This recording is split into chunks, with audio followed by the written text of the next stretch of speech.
మరి నిన్నటి రోజు ఆదిరెడ్డి గర్వంధకారుడైనందువలన పరమేశ్వరుడు మరి వారికి శాపం పెట్టిన తర్వాత భార్యాభర్తలిద్దరు ఆదిరెడ్డి నీలమాంబ తన కుమారులైన 6 మందిని తీసుకొని అడవిలో పోయి అన్నమో రామచంద్ర అయిన తర్వాత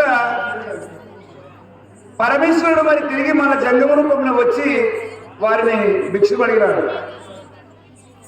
అప్పుడు మరి నీలమాంబ ఏమన్నది, స్వామి మా దగ్గర ఏమన్నది మీకు పెట్టడానికి, నేను కూలిపోగా నన్ను ఎవరు కూడా కూలి పిలవడానికి కూడా పిలవలేరు.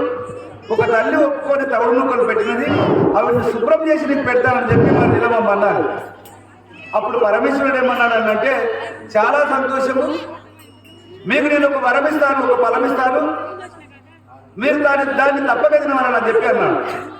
అప్పుడు ఆదిరెడ్డి ఏమన్నాడు, అయ్యా ఆ సంతాన బలం మాకెందులకు, ఈడికే 6 మంది కుమారులు ఉన్నారు, ఉన్న కష్టాలు మాకున్నవి, మరల మాకు సంతానం ఎందుకు, ఇక మేము కాటిలో పెట్టడానికి అలా చెప్పి అన్నాడు ఆదిరెడ్డి.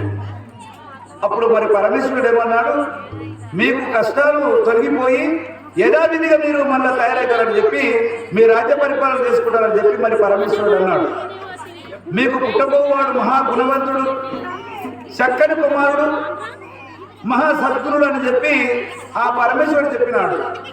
అప్పుడు మరి వాళ్ళు ఒప్పుకున్న తర్వాత ఆ పరమేశ్వరుడు మరి వారికి నిజ రూపం చూపించినాడు. వారు చాలా సంతోషిపోయినారు. ఆ ఫలము మరి ఆదిరెడ్డికి ఇచ్చిన తదుపరి ఆ ఫలమును ఆదిరెడ్డి మరి తన భార్య నీలమాంబ ఇవ్వగా మరి నీలమాంబ మరి భుజంబగా 9 నెలలలో 9 గడియలు నిండిపోయినాయి, 9 నెలలు. ఇప్పుడు మరి ఆమె మరి నొప్పులతో మరి బాధపడుతున్నారు అన్నమాట.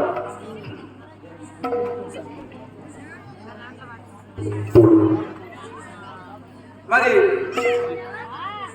శ్రీంత గౌరవనీయులైన గ్రామ పెద్దలకు అందరికీ, చిన్నలకందరికీ మా యొక్క హృదయపూర్వక నమస్కారములు. మరి ఈ నాటకము 6 రోజుల పాటు నాటకమును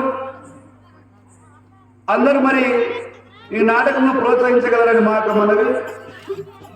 మరి ఇప్పటికీ 3 రోజుల టైం అవుతున్నది. మరి ఈరోజు ఇంకొక 4 రోజులు మరి మీరు అందరూ దయచేసి ప్రతి ఒక్కరు కూడా మీకు అందరికీ పేరు పేరున మా భజన